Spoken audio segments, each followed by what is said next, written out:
I'm delighted to be here. And I don't think I've been here before. I think that is entirely right. I'm Jordan. I'm from the CBI. For those of you who don't know who the CBI are, we're the UK's biggest business lobby. And usually you'll find us in the papers shouting about economic growth or why the government hasn't done this. And that means I spend a lot of my time with politicians and civil servants talking about what industry needs to grow. And so this conversation is perfect. And we're really happy to be involved. And I was asked to talk about our kind of collective health and the wealth elements of that, and to be positive where possible. And so I'm going to start by talking about failure, but stick with me on that. Participation first. By show of hands, who has heard of Sir Ernest Shackleton? That's better than I thought. So the reason I ask is because I was lucky enough recently to attend the world premiere of Endurance, the film about Shackleton's attempt to make it to Antarctica and his spectacular failure to do so. And this renowned, respected explorer is still seen in many ways through the period of time as someone who succeeded despite that failure. And even with fewer extremities, perhaps, than when he started, that's an interesting lesson, I think, from my speech that I'm going to give this morning. And I reference it because I think Shackleton's story is in some ways quite similar to the moment we find ourselves in our economy and our health system. See what I did there? Good pivot. And that's because I think it has three things in it. It has a sense of realism, it has a sense of prioritization, and it has a sense of innovation and how you innovate to survive. And that kind of realism and prioritization and innovation is something I want us in this room, but also government and the NHS to grab onto a little bit more readily. And that is because we are living through some quite big political and global shifts. Close to home, as we've mentioned, we've got a new government. They are finding their voice, they're finding their feet. In the last few weeks, the Chancellor and the Prime Minister and the Cabinet have tried very hard to put living standards and economic growth to the top of the agenda. And they've come out of the traps fast on public service transformation and public sector pay, some of the things that they were under pressure to do when they were in opposition. And as was mentioned before, we have a health secretary who describes the NHS in part as an economic ministry. And so it is feeding through to parts that perhaps it wasn't in the past. Long gone are the days when health and wealth are two different discussions and thou shalt not meet. And so it's really good that we are doing this now. And alongside this, we've got all of the other issues. You know, we've got massive technological change in industry happening that the public sector is also trying to get their heads around, trying to work out what the best investment is. ChatGPT is great, but what about imagination? What about clinical judgment? And some of these things won't necessarily be solved by copilots, as helpful as it is sometimes. And then further from home, we all read the papers. Conflict, protectionist moves, new administrations that might be good or bad for trade. And so the reason I raise these things is because as a medium-sized G7 economy, these things make us susceptible to shock. They make us have to reevaluate what we can do and what we can achieve when we don't have the fiscal firepower that the US or China or the EU as a collection of nation-states have. And that makes a big impact on the things that you all spend your day jobs doing, on health outcomes, on our propensity to grow. But due in no small part, I guess, to the work that you all do, there are lots of bright spots too. Our universities might struggle financially sometimes, but globally they enjoy fantastic levels of international attraction in a way that lots of other countries would love to have. And it's the businesses and the solutions that they all research and spin off that are making us all live longer. And Silicon Valley may well be the beating heart of tech investment, but actually we've grown quite a good reputation in the UK and here in the West of having a real innovation ecosystem that can go further, that can go for VC and private sector deals, that can have a real value add on the global stage. And while we might spend less on R&D, perhaps, than Germany or Japan or the US, we have a fantastic piece of catapult infrastructure to spread that out. And we have firms like GSK and AZ who really kind of compete on the global stage. We shouldn't forget that just as a medium-sized nation, we have a lot of these industrial bright spots to build on. But I guess you're sitting there saying, well, that's all good, right? But in my spirit of realism from Shackleton, especially when it comes to our industrial strategy, it makes us think a little bit about the markets of the future and what type of industrial base we want to have to compete with. Where should we act, I guess, as a leader? Where should we overinvest in IP and R&D to own market share? Where should we be a first follower, where we say, actually, it's fine for the US, it's fine for Japan, it's fine for others to really own the IP and industrialization in that area, and we'll just find a carve-out value add? And then where do we need to be really honest and say, this might not be our industrial race to run, and actually we focus a lot more on market access for products? These are kind of big, tough decisions that I think the government are looking at the moment. But it's very difficult to make health and wealth work without answering some of those questions. And we should also use this moment of big political and global shift to learn lessons. Learn lessons from the last industrial strategy. The Catapult Network is one of the great achievements of the Mandelson version from years ago. We should learn about what we were induced to do during the pandemic, the assessment of prioritization, the assessment of productivity, the working from home elements. And so if I were sitting where you're sitting now, I would probably be thinking, well, I read the FT too, Jordan, cool story. What are we supposed to do about it? And that's a fair question. And so for me, this is where I draw on Shackleton again, quelle surprise, and talk about prioritization. Because nothing will force you to prioritize than having to eat seal blubber with frostbite. And that starts, I guess, with some provocation when we're going to prioritize. And some more questions, I guess, for us in this room, but also government to answer. Firstly, how do we expect to grow as an economy when we can't rely on the supply of people? For the last 10 or 15 years, the vast majority of our economic growth has come from the volume of people in our economy. And for lots of political reasons that we don't maybe need to delve into, that may not work going forward. And so we are going to have to become more productive with the pool of people we have, and a big part of that is making them healthier. Secondly, what are most important for your local leaders? What are you trying to do in your region? Are you trying to achieve things for local economic or social benefit?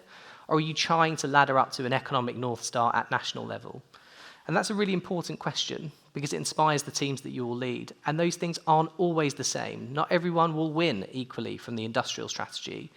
And not everyone can be a tech and life sciences cluster as much as they might want to be. And so as a nation, we need to be honest about what is most important for your region. And then third, I guess a question we think about the CBI is, when are we going to have an honest national discussion about the NHS's genuine ability to hold treatment and care and prevention, and to fund it and push it at equal pace? And by far and away, it's our most brilliant public service. But as Wes Streeting will tell you, at almost half of public spending, in the coming years, we're going to have an NHS with a country attached to it and not the other way around. And so we need to be very careful about where we go on that.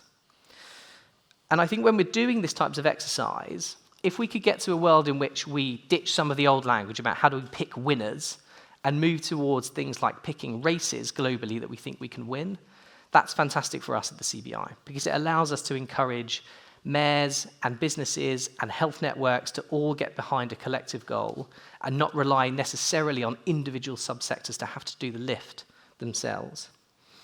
Now, we could think of lots of priorities in global races that we could win in this room. It's full of big brains. But the three, I guess, that jump out to me are our ability to lead the world in diagnostics and early detection. You know, we've got a good track record in lots of conditions for doing so, but scaling this across different conditions and moving it into settings that aren't just in hospital, perhaps in homes, will require a look at regulatory oversight. Our attitude towards high and low risk appetite in the UK is something that we could really do with looking at. No doubt you will all have stories in this room about where you think local or national government has taken too much or too little risk. And we are governance-focused people in the UK. We love a queue and we love a rule. And so let's just make sure, I guess, that our rules are flexible enough to adapt when big-brained people like you tell them they need to. And the government started this, as we've mentioned, with the NHS conversation about the 10-year plan. And they've launched the Regulatory Innovation Office, which Lord Vallance is going to lead. And so it's incumbent on all of us to meet them in the middle at least and see what we can do in those areas. I'd also cite our brilliant life sciences base, which we're going to talk about later. It was the overinvestment in our life sciences base that helped us achieve what we achieved during the pandemic at the pace we managed to achieve it in. And even though 1 in 120 people, I think, work in life sciences, in the UK, selfishly, I kind of want us all to enjoy the fruits of that labour and the treatments and the innovations before any other country, if I'm being honest. To extend our lives and to battle AMR, because when The Lancet tells you that 39 million people might die from AMR by 2050, everyone in this room should be listening, including the CBI. A truly great life sciences sector is built on a solid foundation for clinical trials, comes with big signals from the state about investment in R&D, and importantly, has knotty discussions about price. The price of drugs, the price of treatments, how we can incentivize more companies to choose to set up in the UK and develop their product. And then lastly, I wanted to talk about prevention a little bit. So the third big thing, the third big race I think that we could really go after is to bring business off the bench and onto the pitch when it comes to prevention. It's feasible that the state will never be able to equally fund prevention and care. That is not a controversial thing to say, I don't think. But more than just the cost, I guess, of prevention, we should be looking at the best ways to deliver it. Businesses have a reach that government, in many ways, could only dream of. We see our employers much more than we see our GPs. And so the front line of early detection and prevention, in many cases for the working age population, will be your employer. Industry could massively contribute to population health without having to manufacture a single health-related product, just by doing so through their employee base. So all of these things are within our grasp, but we don't have a divine right to own them. We have to work to grasp them. And that is something I think the industrial strategy gives us an opportunity to do. So lastly, before I wrap up and maybe we'll do some questions, is to talk a little bit more about that prevention piece, because Shackleton's innovation to stay alive leads me to think, well, maybe we should get a bit more innovative in public policy terms to support all of this. We lose about 180 million working days to employee ill health a year, costs us about 100 billion quid. That is far higher than lots of our competitors, and it means that we have an inactivity rate that exceeds our G7 peers by quite some way in many areas. And it's affecting the ability of public policy to, frankly, keep up. I think this, alongside some quite worrying stats in inactivity among the 16 to 24-year-old category, is where the rubber really hits the road for health and wealth. Because for many in the UK, the gap between the point at which they have to leave the workforce due to ill health and when they can draw down on their pension is growing. And so at this pace, too many of us are going to be too sick to get to our pension age. And the state retirement age is driven by lots of different things, but not expressly driven by healthy working life expectancy. And so as that gap widens later in our life, we need to really think about how we're smoothing out people's work journey, so we're not all burning ourselves out in our 20s and 30s and then lurching towards retirement in our 50s. And I guess when we think about how we can help government in these areas, we try to draw parallels. And so there are lots of tactical ways that we can make this better. Occupational health uptake, tax-free benefits for employers, job design, paying conditions. Tactically, there's a big basket of things. But strategically, it feels to me like global health or national population health, when it comes to state and business, needs to maybe think a little bit bigger. And so when I was watching the Prime Minister at COP this week, the effort we've done on climate, if you consider 15, 20 years ago, climate was an intractable challenge where all the lines were going in the wrong direction.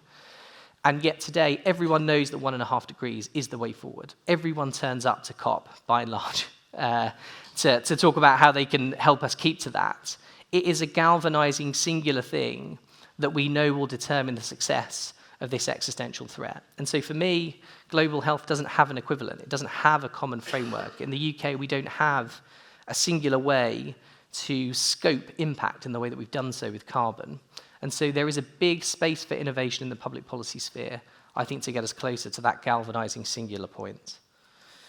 Now, there's a lot of to-dos in that list that I've just read to you, and barely any of it is easy to do. And I'm aware that it's hard, and I'm aware that you'll listen to lots of people like me come and say there's loads to do, just put your hand in your pocket and just work a little bit harder. And I'm aware that comparing our economy to a sunken ship in the Antarctic is frankly quite weird. But in the previous years or the previous iterations of conferences like this, I wouldn't have been your first speaker. and I wouldn't have been here talking about health and wealth, and they wouldn't have been the bedfellows that they need to be going forward. But I am, and they are. And so that is progress that we should grab. And we're really excited to do more with government to make people healthier, to increase the volume of supply of the world's best medicines to the UK, to make things like this bigger and better. And we hope that you'll join us.